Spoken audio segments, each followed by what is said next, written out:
Well, Rodolfo's a young guy, idealistic. You know, he's left his family, who is probably fairly financially stable, and decided to live this life of a bohemian, sort of a protest life. And so I think life is not too difficult for Rodolfo. He's chosen to be poor and all this, but he can always go back. So he has aspirations to be a poet, and when Mimi shows up at his door, it's like a fairy tale to him. And, you know, he falls instantly in love with her.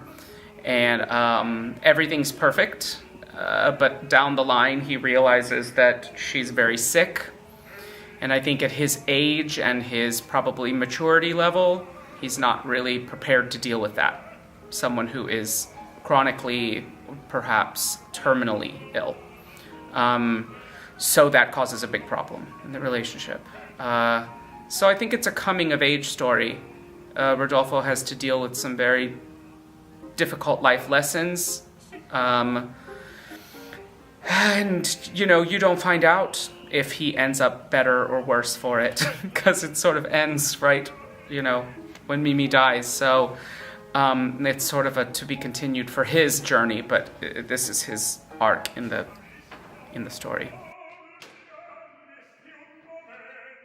I think what makes La Bohème a unique opera is for sure the music.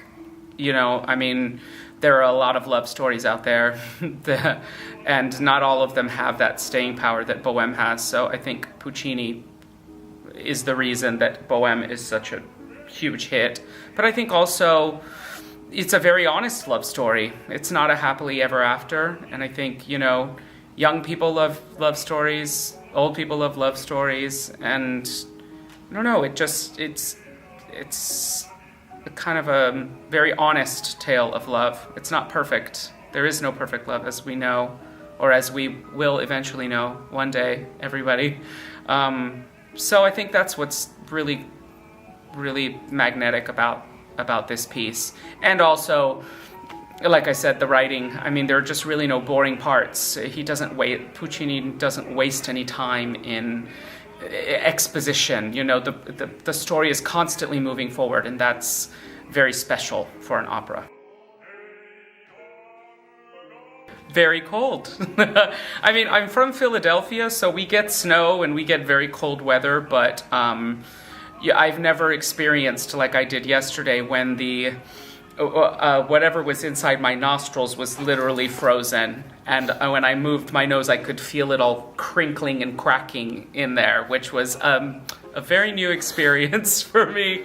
But it's so beautiful, especially when it's sunny outside and the sun hits the snow and the snow's coming off the trees. It looks like little diamonds falling, so it's quite beautiful. But you definitely, I'm glad I brought the right clothes for it. I have a nice heavy coat, so it's not too bad.